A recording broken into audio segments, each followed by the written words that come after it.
Hello, friends. Well, thank you for coming to this video. Hi, Carrie.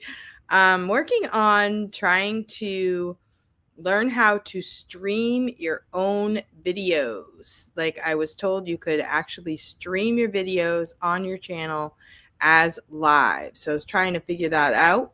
And I realized I had a friend that joined me. So I figured I would come on and say hello. Thank you so much for participating in my channel. Today I have some knitting. I am working on my zip down sweater, and I'm making some tutorials for friends, and I have a playlist. So the playlist just starts out with a kind of an introduction. Today's video is all about how to do the hood and the neck part and what you need to have for this project. And then I'm going to work on the next video. I'm going to do from the shoulders down, you need to increase stitches where the sleeves are. And then when you get to a certain point, you have 1, 2, 3 sections of 8. It's 8 rows is the pattern. And then you will take the sleeves off and you put them on a piece of yarn. You could also use a stitch holder, but I usually use a piece of yarn and just tie a knot. And then you're going to knit the rest of the sweater. And so it's a really fun pattern, and kids love to wear them. Parents love to put their kids in them as well. So that's what I'm doing this morning, is making up some videos and trying to figure out StreamYard. I have the free version of StreamYard, so there are limitations. So that's what I was kind of figuring out this morning. So thank you so much for coming to this video, and thank you for those of you who are supporting my channel. I am working on getting to 1,000 subscribers, and I've been doing my morning chats. I have chatted about quite a few different topics in the past couple weeks on my way to school. Today is Saturday, so I did some cleaning. I wish I had learned from my mom when she was trying to teach me. Yes. Well, that's why I tell my students to learn how to knit while you're young, because most people don't start when they're older learning how to knit. And it's kind of funny because I remember when I first started learning how to knit, that was my thought, was I want to learn when I'm younger so that when I'm older, I have something to do. Because people in my life, the older people, were just kind of sitting around. Now, my husband's grandmother, she loved to crochet, and she lived into her 90s. And she made some of my children blankets, and she made us a blanket when we first got married. I don't have that anymore. But she did make us, some of my children got blankets made by her until she passed away. But she crocheted right up into her upper years. It was a timing thing. Just couldn't get days together. Oh, that's too bad. Yeah, my mom didn't. She kind of set the example for me, but I kind of learned from one of my teachers in school. She made a scarf, and she made this really cool knitted scarf with large knitting needles and kind of thick yarn. And she said, if you buy this yarn and these needles, I'll teach you how to knit. So I think I was probably the only one in the class that actually did it. So she taught me how to knit, and I didn't finish the scarf until actually a couple years later. I remember it was in my drawer, and I never really did finish it until I think I was in 9th grade. I remember when I was in 9th grade, the style was that the wool coat that kind of went to your knees, and I made a scarf that went all the way from one knee around the hood coat to the other knee. It was kind of the style to have a scarf on your coat. Many times the coats came with a scarf that was store-bought, but I made my own knitted scarf to go with that coat. That's when I finished it. It was the right color, and it matched my coat, and I finished it that year. So that was kind of a growing year, because I learned how to finish something. And you know, a lot of times that's what we need to do is finish our projects. So I still have my sample piece from my way back then. That's awesome. You should finish it. Now's the time. You get YouTube. Okay, and then Kathy, thank you for coming. Hello again. I learned to knit when I was 45 because I wanted to be able to make sweaters for my grandchildren. Good for you. That's pretty unusual that people learn when they're older. And, you know, you do a great job. And Kathy has done, she's done socks with me. She was in my little sock class that I had a sock group on Facebook, and I also did a few lessons on Facebook as well. It's hard to just do the whole thing on YouTube because it really takes a long time. This takes me a long time to make, and I'm not always on YouTube when I'm making it. So right now I am actually knit one, purl one, knit one, purl one, and I have the smaller needles. These are Denise needles, the pieces are interchangeable. So that's kind of nice. You can change the size of your needles. And for these sweaters, it's nice to have a smaller one for the ribbing part. And I need to do 12 rows, and then I'm going to cast off. And then I'm going to work on my sleeves. Now on these sleeves, I knit in the round, so it's kind of like a tube, and then I switch to smaller needles, and then I do the cuff. So, so Carrie says, I have you. I'll watch the videos. I still have my mom too, but she's too far away now. Yeah. Yeah. So we're close by. Where am I? Am I in your living room or in your kitchen or in your bedroom or your study, baby? I can be anywhere you are now. That is great. Thank you so much. I would love to have another knitter. I was really excited. Yesterday, one of my students, she learned how to knit last year, and she put in some scarves into the craft fair that we had. She made 5 scarves, and I think she sold one of them, which I was kind of sad that she only sold one, but I'm like, you sold one. If you sold one, you can sell 2. And the thing is, when you, the craft fair that we were at is like at our school, and mostly it was the kids that buy stuff. They're sent money from their parents, and they buy stuff for family and friends or themselves. It wasn't majorly attended by adults. So I made some suggestions, and I told her maybe think of some smaller items that she can make that cost less money per item, and maybe put a picture of herself and say these were handmade by a student at our school. That might also help. And, you know, family and friends are very supportive. I have another idea. I ordered some yarn for a scarf called a fun fur scarf, which my kids made these years ago. And it's fun fur. You knit it, but it's interesting. I'm going to make a video about it. And you can make a scarf, and it's actually takes less time, but it's fancy. And I kind of want one. So I'm going to make one for myself, and I'm going to make a video on it.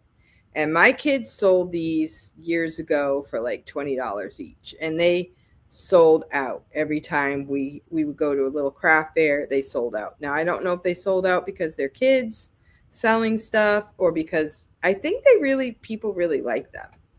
And I either gave them away. I think I kept 1 or 2 of them. I'm not sure I even still have one, but these were made like 15 years ago.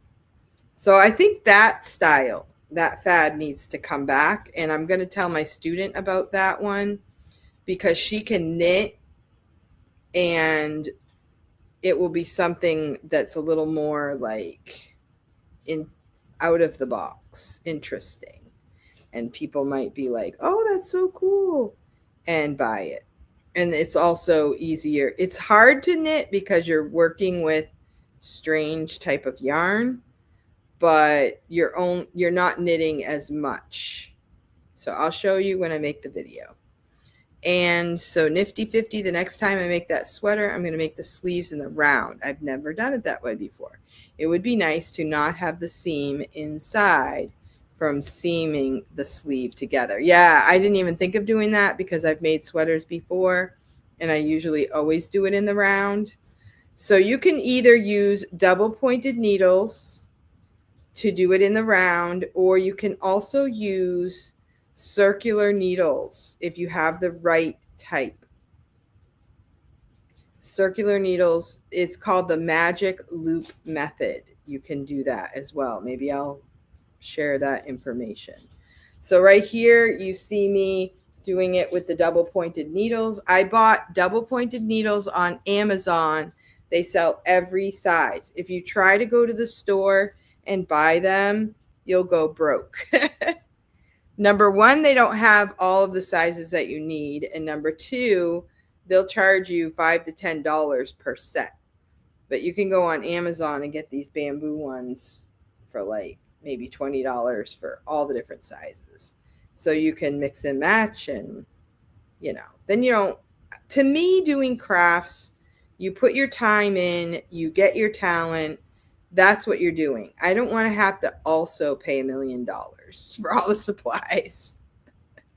So I like to find cheaper ways of doing things. Yeah.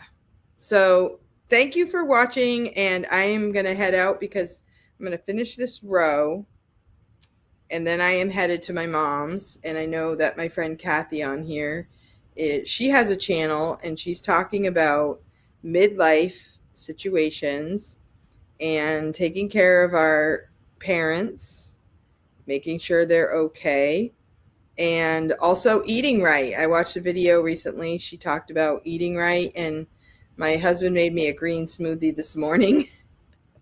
And I was like, yeah, I'm not really that into green smoothies, but I drank it.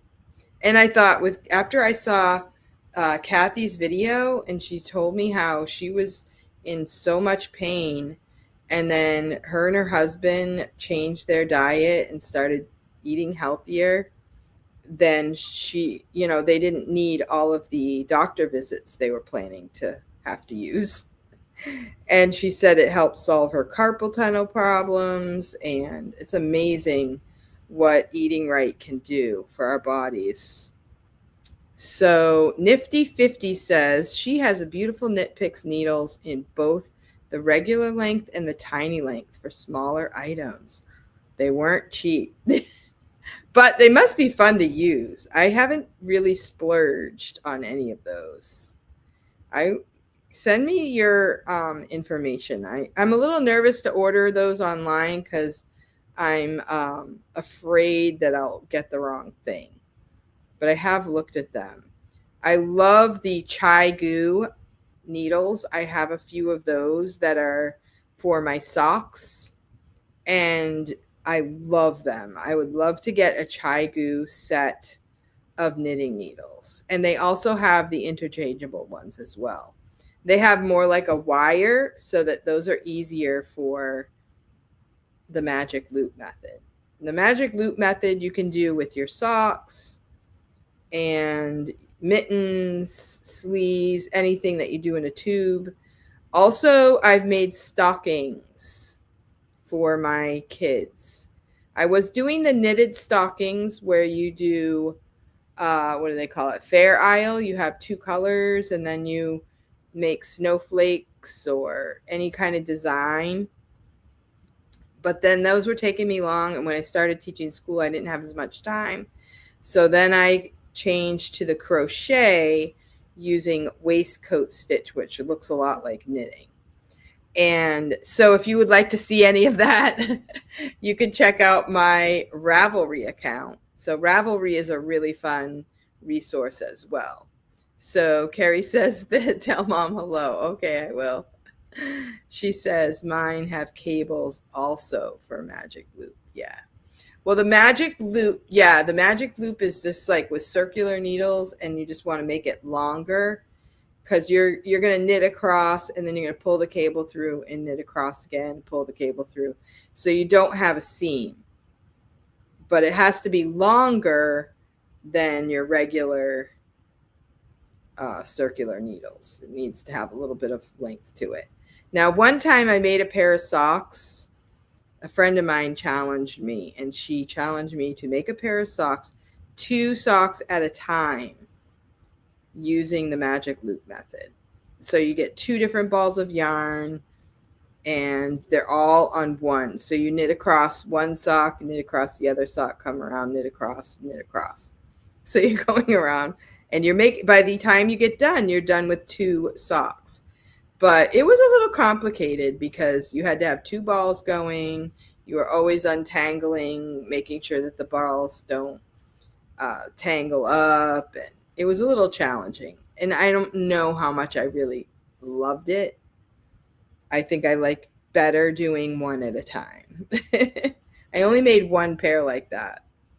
So thank you guys so much for watching. I have 3 watchers, and I am almost at 1,000 subscribers. I am 20 people away from 1,000 subscribers. I'm so close.